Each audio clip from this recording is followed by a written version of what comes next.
You see well that sustainable development serves as principal concept for the development of green growth in Cambodia and focusing on 4 pillars: economy, environment, social, and culture. Green growth continues to contribute to maintaining policy stability and macroeconomic stability in my country.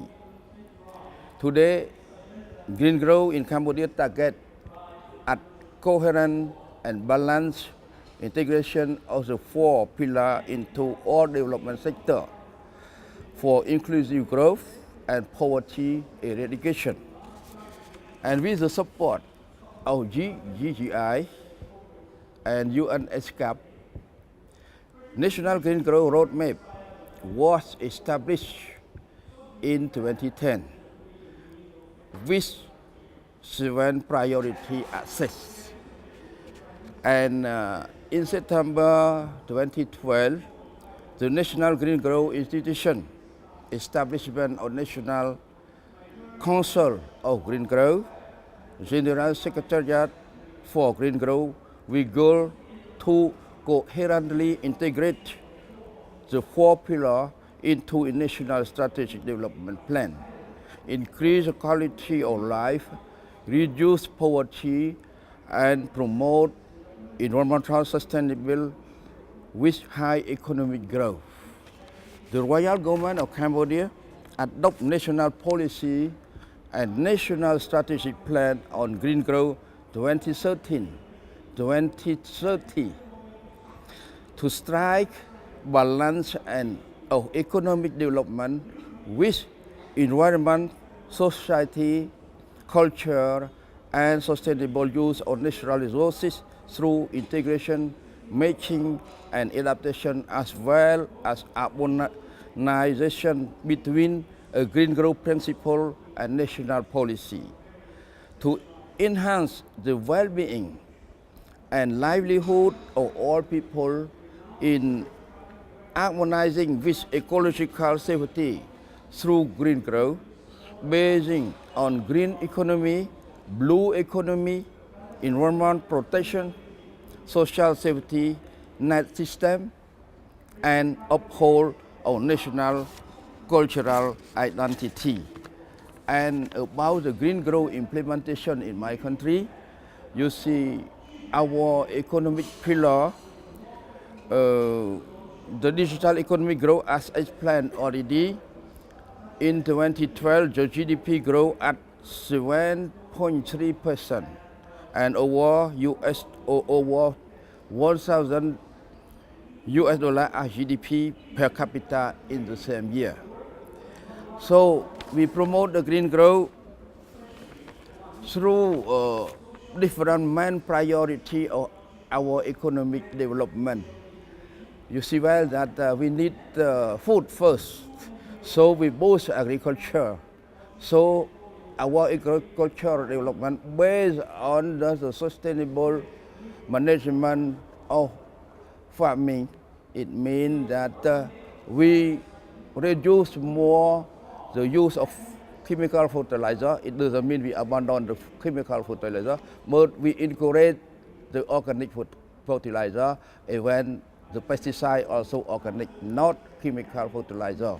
So since that we think the green already implemented at the first step in the agricultural sector. And also, to have rice, to have also crop, we need water.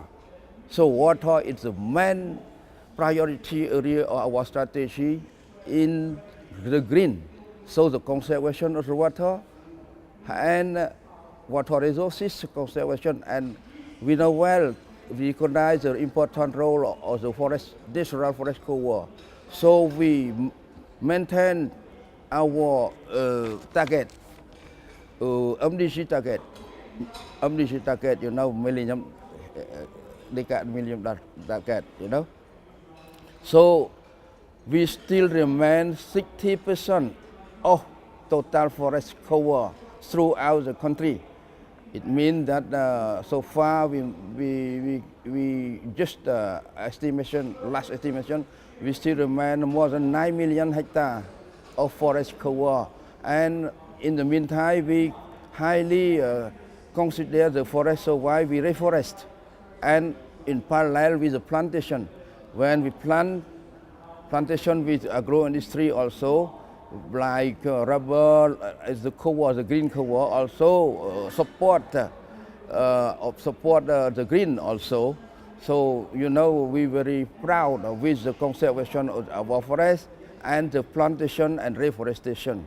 So it's a more important source of water conservation and water rainfall also regulation also. So besides the water, we boost on the irrigation system also. We build the dam to assure the water in the dry season and irrigation system to adapt to the climate change. We widen more the water gate to deliver easily the water when we have some flood, you know. So that is our main strategy on water. And as a third area, we also focus on what we call transportation. Transportation means we really satisfied with our effort during this decade. We can see that our road construction or rehabilitation, but road construction is the most because before we have not enough road to access to different areas like a remote area, some area we have no road, but now you have a peripheric national road. So it means the peripheric means the border road. Border means the border with the neighboring country. Before we had not this access, but now we have asphalt road. Start to have asphalt road surrounding our country, and also the regional or the provincial road, district road, sub-district road. So every year we can say that we have important progress of roading. In 2012, you know, I think 30% of our road have been asphalted.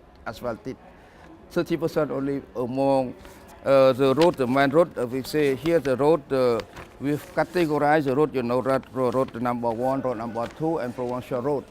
So, and we look at this road, you know, we 33% of asphalt road among 12,000 kilometers of road, both new road and old road, rehabilitation and new construction road.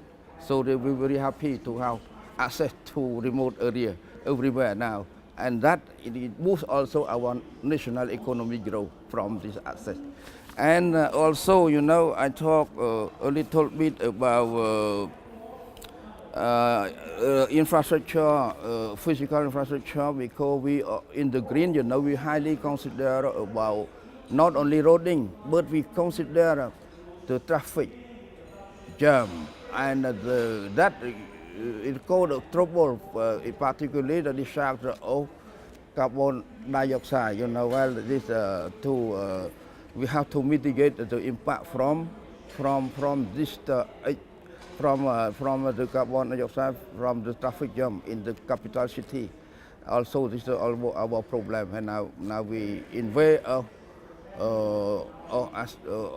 improving the traffic along our road.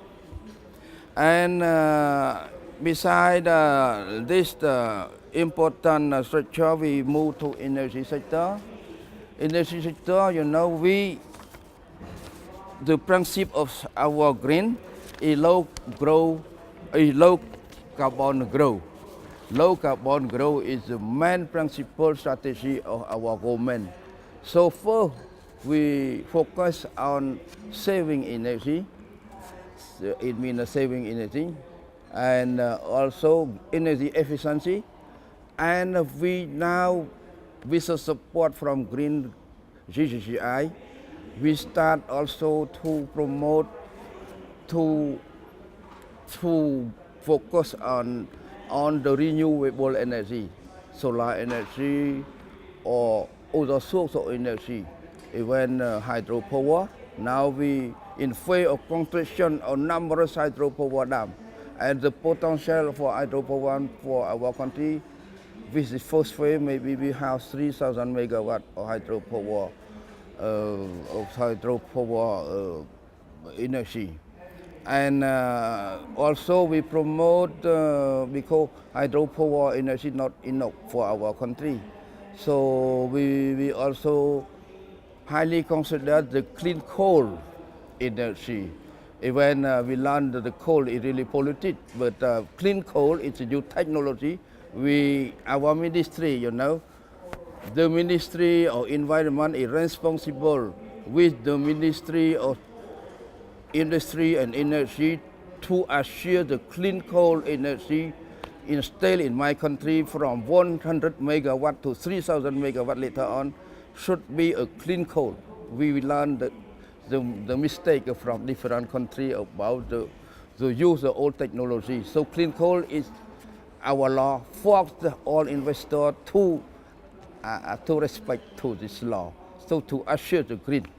So besides that, we may look at other sources of renewable energy sources, for example, the biogas, because we have plenty of organic waste, organic waste from the poultry, waste from other castor and other waste.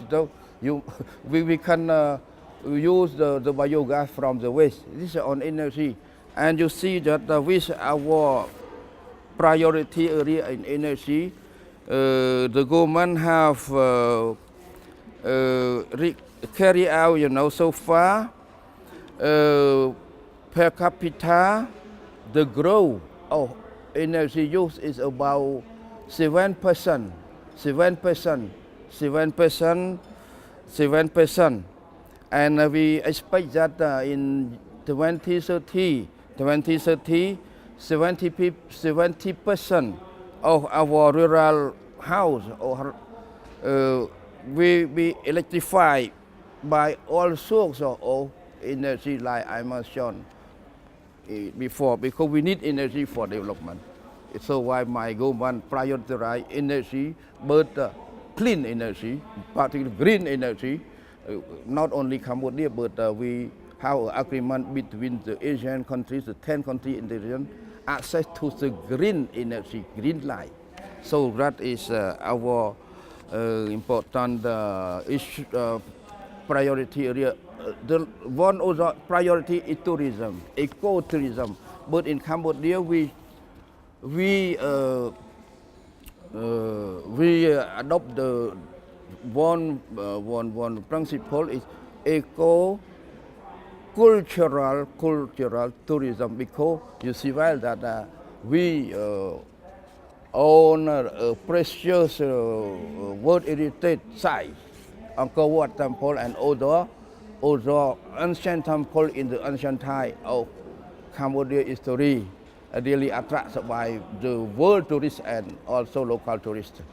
So why we talk culture and tradition, also ancient tradition Cambodia. So why we talk eco-cultural tourism, and eco, we base on our natural resources, mostly forest, mountainous, high mountain with the temperate, high mountain with temperature all very acceptable, moderate, So we develop the resort. In many resorts now we develop, in the top of the mountain or in the coastal zone, and or in the national park. We have national park, we have wildlife sanctuary.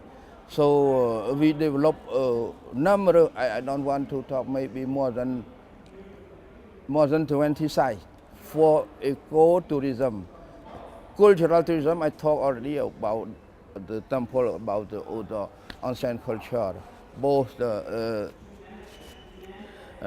in different provinces throughout the country, not only in Siem Reap. We have we have temple, you know.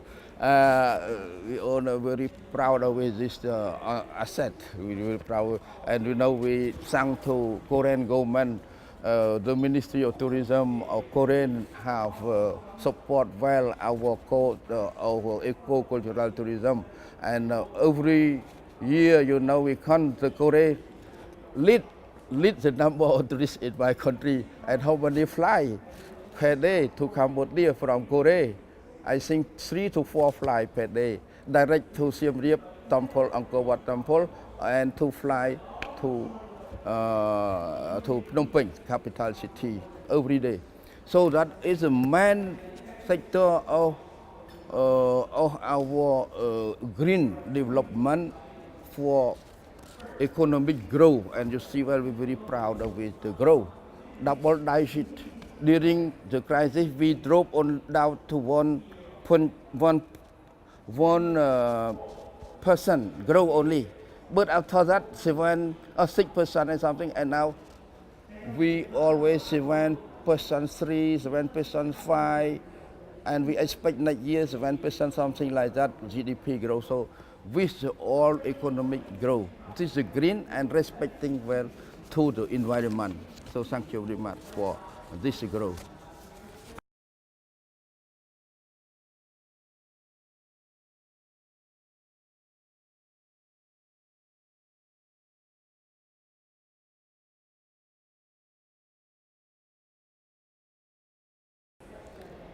Green growth for Ethiopia has a lot of advantage. The economy of the country is dependent on agriculture. Most of the agricultural areas are the highland areas, and of course we have livestock in the lowland areas where we have pastoralists. So the economy of the country is dependent on agriculture, and agriculture is again dependent on the natural resources. The natural resources that are existing in the country, particularly in the highland areas, are degraded. So we need to reclaim, we need to rehabilitate those degraded areas, which we are working actually very seriously currently. Therefore, the growth that take care of the environment, and at the same time also improve the social welfare of the community is very important. Without environment, without taking care of the environment, then our economy cannot grow up, because agriculture is the basis. The natural resources are there. The natural resources have to be conserved, and the land has to be rehabilitated. The soil fertility has to be improved on the basis of the organic agriculture, and the water has to also be conserved, because we need to conserve, we need to harvest the rainwater. If we are not keeping the water in the soil, and if we are not keeping the water accumulated and also saved from loss, then it's not possible to foster the economic development, the agricultural development. So productivity enhancement in terms of crop production and also livestock production is very important. Our livestock is one of the highest in terms of number in Africa. In Africa is the first, and there's also 10th in the world in terms of the number of livestock. But most of these livestock species are non-productive, so that there is a need to improve it. Improving in terms of the livestock productivity, like the improvement of the efficiency of the livestock in terms of feed conversion, and the reduction of the methane while doing that. So livestock in one hand is very big in number, high in number, and it requires improvement in terms of species, in terms of productivity, and at the same time also improvement of the soil fertility for crop production. So that is why we, as Ethiopia is taking green growth as an important and a crucial for its economic development. So green growth, economic development, that's not taking into consideration the environmental issues, and that's not considering into the social welfare of the people, doesn't work, or it may not be sustainable for us in that case. That is very important. One is that. The second importance of the green growth for Ethiopia is that Ethiopia has a firm stand not to have, at least while its economy is developing, while its economy is changing, uh, it's not interested to contribute in the global climate change, in global warming. Because as our economy is developing, then if we have more greenhouse gas emission, we are working to sequester what we live and what we actually emit into the atmosphere. First of all, our development activities are clean, like energy generation, transport, and other activities. The technologies that we are trying to implement are clean in terms of the greenhouse gas emission. However, if there are some which are emitted because of the development, we are working to sequester. So the net greenhouse gas emission by 2025 will be zero. That is why the green growth for Ethiopia is important.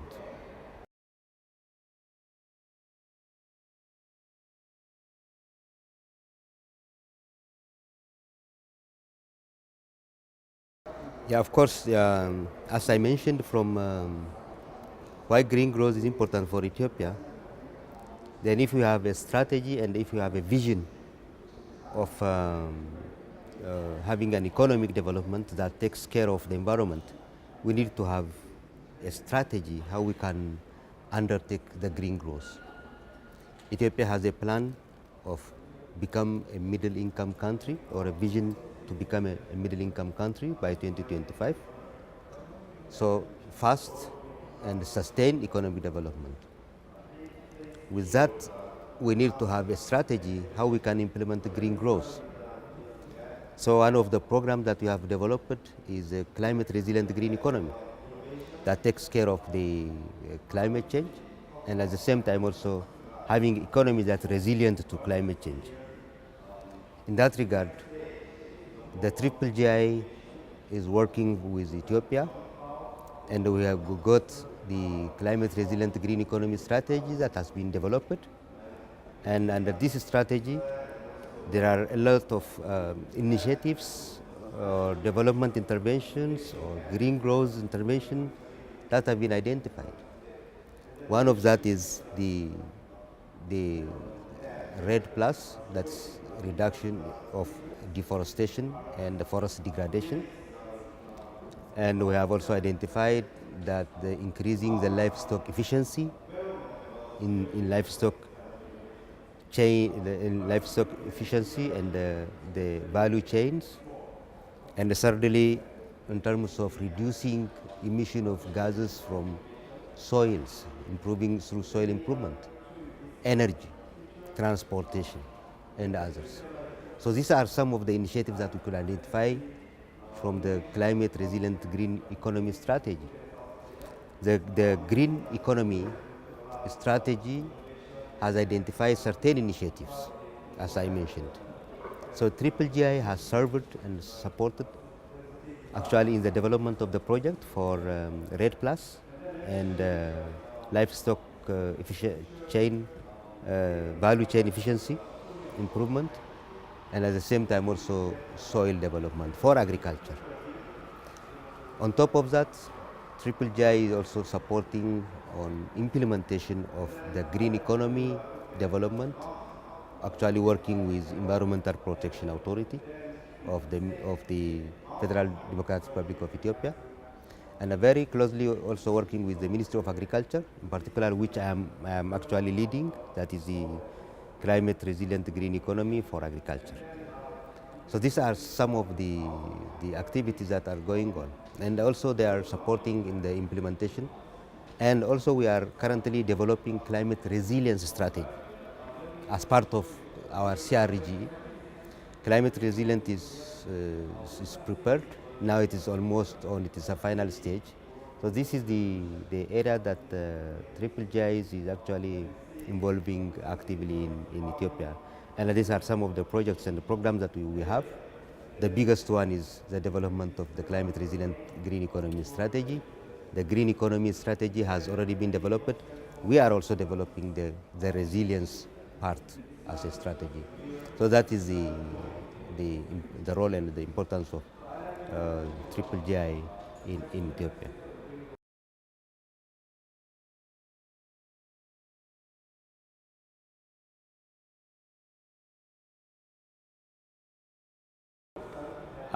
What I actually expect from Aerial Bio TV is that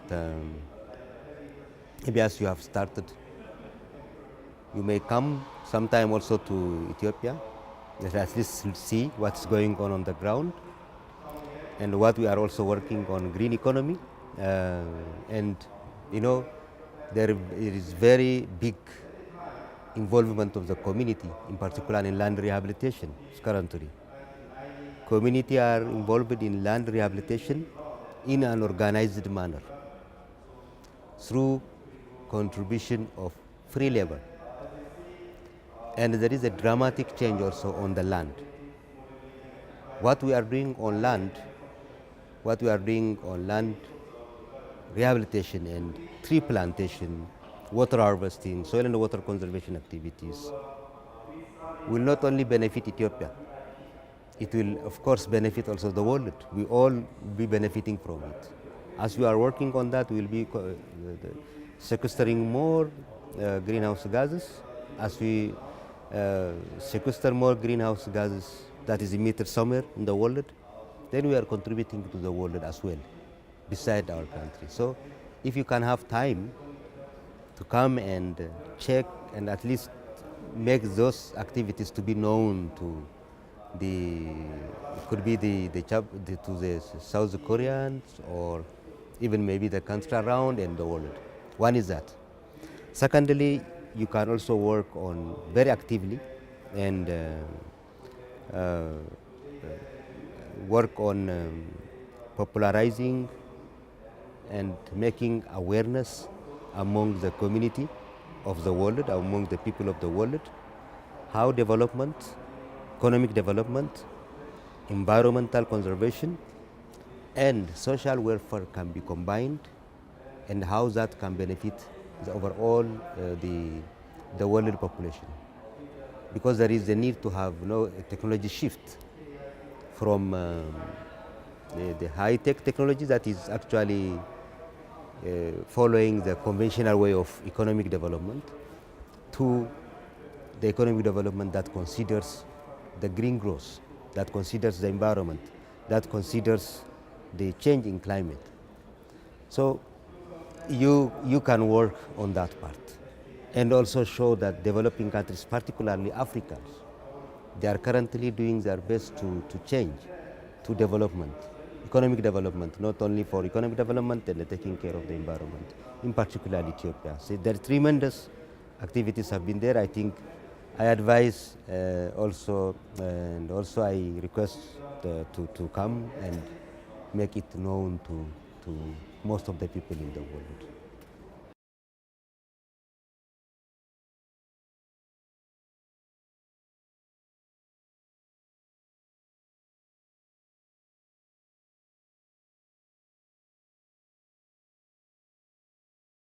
Yes, thank you very much. For Mexico, for my country, it's very important to participate in GGGI for many different reasons. The first one is that Mexico needs to grow in terms of economics. We have to promote economic development to eradicate poverty in my country. That is why one of the goals of the new administration of President Enrique Peña is to promote economic growth in order to get rid of this poverty. There are around 7 million Mexicans that live in poverty, and for the new government, it is a priority to eradicate this kind of poverty in my country. And the strategic goals that GGGI is helping us to establish, without any question, is very important to reach this goal.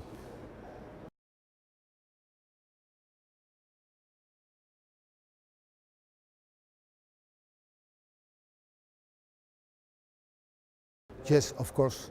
Of course, we fully understand that sustainability and economic growth is not a different concept. We in Mexico consider that stability and economic growth should go together, and that is exactly what we are doing. You know, Mexico has a little bit more than 1% of the total surface of the planet, but we host more than 10% of the biodiversity. Now, one of our goals, as I said before, is to eradicate poverty, and the basic idea is to use on a sustainable way and to take advantage of this biodiversity in a sustainable way to eradicate poverty. We have most of the poor people in Mexico live in rural areas. So what we want to do is through this system of sustainability in the forests, in the biodiversity and all natural resources to help these people get a better life through a better income, and so they will be better off, even the people and the families.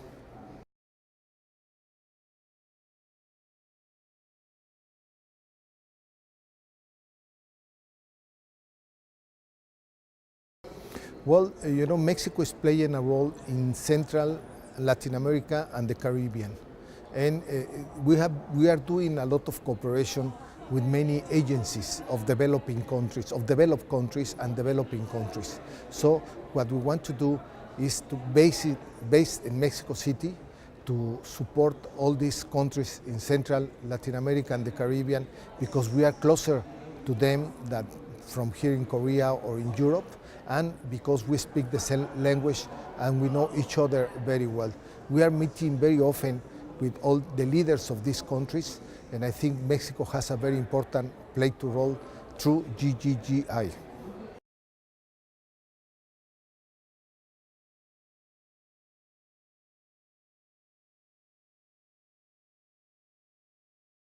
Well, for the new government, the government that is, the leader is Enrique Peña Nieto, it's very important that we keep a good standard with the environment. We have to protect the environment because it's something that is good for us and it's good for the next generations of people, not only in Mexico, but for the rest of the world.